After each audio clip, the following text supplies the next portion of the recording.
will be discussing the procedure for an intravenous drug administration of the drug.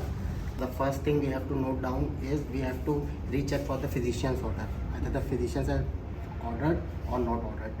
Then second thing will be to verify that the patient is right patient. We have to verify what is the route for the drug, and we have to verify that what is the frequency for the drug, that is BD, TDS or OD. Taking the proper consent for the procedure with the patient. Before any medical procedure, we need to take a proper consent so that we are not under the implications of medico-legal cases. We will be following certain hand hygiene practices, aseptic techniques, and the aseptic techniques will be basically dependent on the two factors, that is either the hands are visibly soiled, then we have to use a soap, or if the hands are not visibly soiled, then we will be using a 60% or a 80% ethyl alcohol based hand sanitizer. We will be arranging the article, we will be arranging the tray that is needed for the procedure. Then we will be using our tourniquet, and with the tourniquet, first thing is we will be tying the patient's arm. This tourniquet is placed so that there is a clear visualization of the vein in which the medication is to be administered. So the tourniquet has been placed and the veins are clearly visualized. Then we will be using certain personal protective equipment such as gloves, so that there are no chances of spread of the cross infection in the patients. The gloves that is to be used, it consists of the two parts.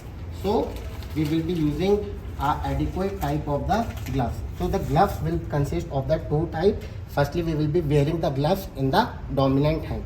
With an slide, we will be holding the glove with the cuff of the glove, and with an slight flexion, we will be introducing our hand inside the gloves.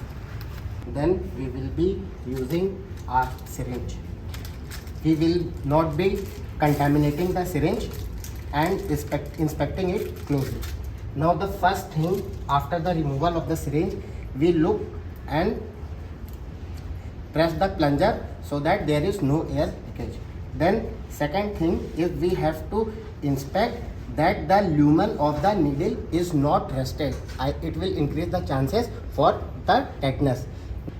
Then we will be loading our medication.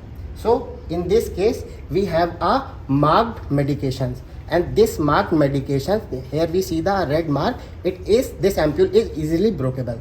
Then we will be breaking it.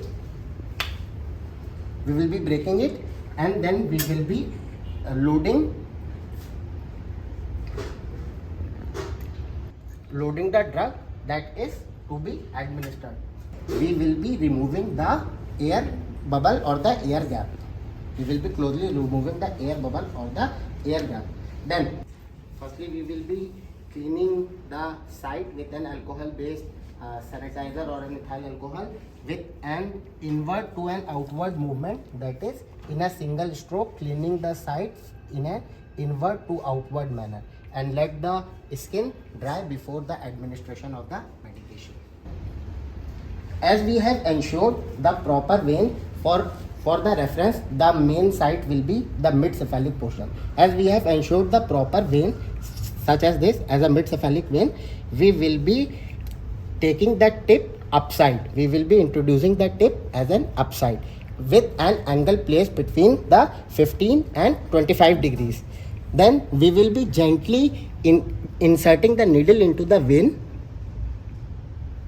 Check in the chamber for the appearance of the color of the blood. As we check, we see that the color of the blood is appeared.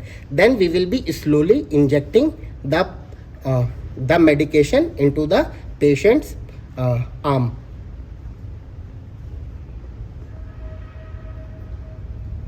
A slight loosening of the tourniquet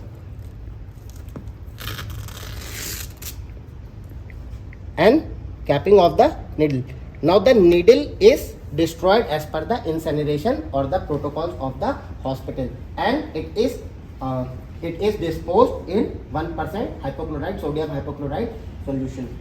Everything that is not wet will be kept in the kidney tray and disposed as per the biomedical waste management. Now we will be removing the tourniquet. After that removal of the tourniquet, we will closely monitor the patient for a period of 30 minutes so that there are no signs of phlebitis, so that there are no signs of any allergy. Then we will be replacing the articles that are used during the protocols procedure, and we will be recording and reporting.